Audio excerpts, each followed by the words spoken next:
Welcome to another visual effects breakdown slash tutorial of sorts of another shot that I did. This one is compositing and a bit of painting as requested by a Tommy Hartley. Thank you again for requesting these, and it's kind of fun to do these. I'll remove those and this. So it starts out like this. This is the shot that I was given. She walks in front, turns the TV off, and then starts to walk away. And there's a little bit of camera motion in there to track. So the first thing I would do, or did do, is I would track this shot. If you look here, I have a mask. Again, the shot's quite a bit wider than the TV. This is a different aspect ratio, of course. It's not the 16:9, it's the old TV style, the 4:3. And because of that, yeah, you just mask it off and make it fit. Try to find the best place to make it fit within the screen. They also gave me like Chiron and the logo. And so what you do is I just take this, I would apply, looks like I just did one tracking node, and that would be if you go back to here to tracker, track motion, and I would just track along the plate that I keep fresh, like there's nothing changed on that one. Apply that, and you have to massage it a little bit to try to get it so it's really smooth. It's pretty close. And what I did was I just gave it a quick, easy brightness contrast and then off. Opacity change, so it looks like it just kind of goes off really quick. With these two, you don't need to apply the tracking. You can just parent it to the screen and they'll just all move together simultaneously. Before you take out all these, you want to add one more layer to the top, and that one has a few different masks. One for her hand that goes in front of the screen.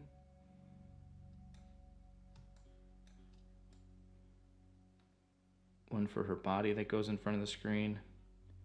And then a third one that you kind of want to double check, make sure that you don't miss these type of things, where the screen's behind and in between her arm and her leg.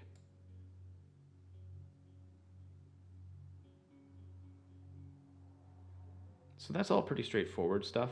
You just keyframe it. Like I said, it's pretty simple. What you do is you just make sure you just do it frame by frame, just because the way the motion is, it's hard to track exactly how she's moving. And she's also somewhat blurry. This framing, if you notice, kind of has a bit of a blur to the whole thing. So that also makes it somewhat more difficult when you have objects behind things, because the blur reveals what's behind. So put that back. Then we'll come back to this shot here. So what you want to do with this shot, and we'll go with this one here, this frame. We kind of have to dig for what you see. All these layers is each instance of the clone stamp tool. And if you're familiar with Photoshop, it's actually almost exactly the same. You're just going to do it frame by frame. So with this, actually let's go further up. Let's do this one. That one here. Yeah, this is the last one I did.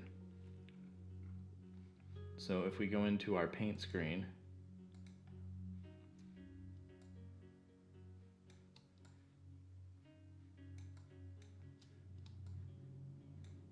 okay, so here's your TV, here's this.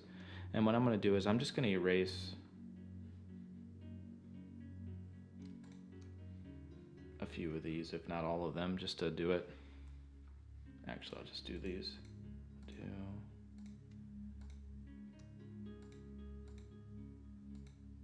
So these 4 and 5. Okay. We'll do one more here. Where's the other one at? Yeah, we'll do this one too. And each one of these is a little brush stroke from the clone stamp tool. So there we go. Let's erase those. Okay. So this is your active camera. This is your layer shot that shows what you're doing.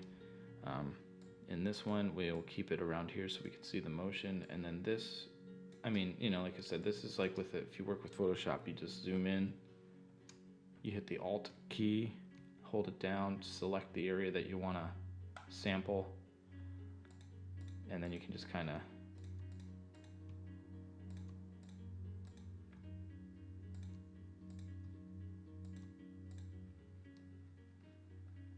see how it changes down here. And what you want to do is kind of go back and forth. You can kind of see how, oh, it changes a little bit. So you can kind of fill that in. And this one could probably be just a little better. There you go. If you look at it now, it's pretty straightforward. And like, that's the TV itself. That's actually the video footage from them. So even that has changes. So it's,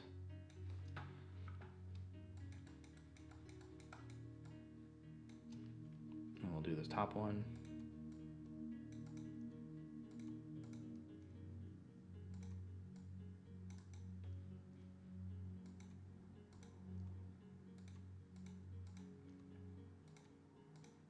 There we go, and then sample a little bit more, just to kind of get that nice edge.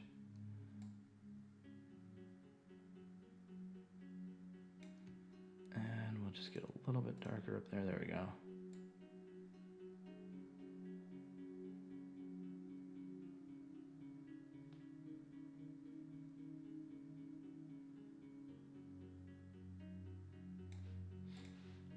And then, I'm not sure, but the way this works is I just take it and then bring it down to one frame and then place it where it's supposed to go. Otherwise it holds the whole time, which doesn't really work very well because it'll stream across multiple frames. So you just bring it down to one frame, and yeah, you just have to do this per frame. Where's this one at? Why is this there? Oh, I get it. There we go. Yeah, and so like this one could be better.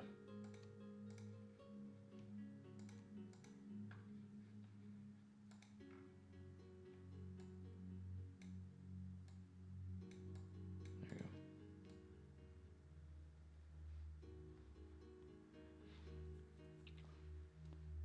So when you're painting this stuff out, the one thing you'll notice is like right now, the one in the middle, and if you look also, there's kind of like just a flicker of ones around here. The reason why I'm not painting that out is because it's covered by the screen. So the only thing I wanted to do was make sure that I covered and got anything outside of the screen taken care of. Now, this shot was given to me by the production. I didn't get, I wasn't there to supervise if I was there. And I knew that this screen was being inserted specifically where the kind of where the black outline was. I would have probably had them move them in just a bit, so you wouldn't have to deal with that per frame. So hopefully when you get a shot like this, or if you're there to supervise the effects and how they put the reference markers on the screen, you'll have a say in how this goes. And it should be, I mean, in all reality, you could even put it outside of here where it's like completely monotone and flat and it's not reflective. You could even do that.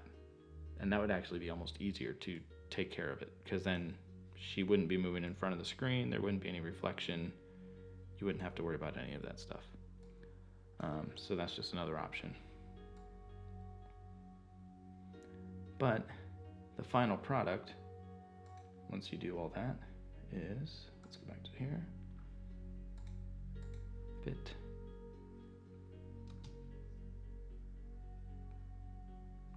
It's a quick shot, but effective. If you have any other questions or comments, please let me know. Just hit me up in the comments below the video. But yeah, I think this was pretty straightforward. Like I said, just a really quick little breakdown. We'll just go over it one more time. Just start with the plate, track, give your layer the motion, track it, finesse it however you need to try to get it to sync up as best as possible. Link the two layers or whatever else you need to put on here, if there is anything, just so then it's all together.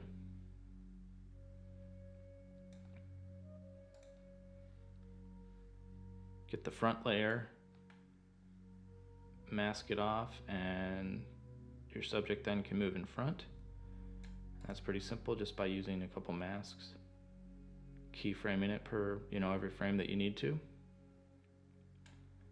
Then lastly, you come in and work with the paint or the clone stamp tool and just paint it out. Paint them out, and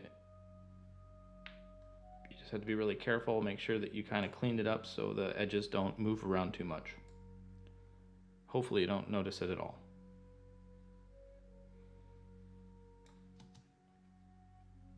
But again, thanks a lot for watching, and like I said, if you have any other comments or questions, please let me know in the comments below, and otherwise, stay creative.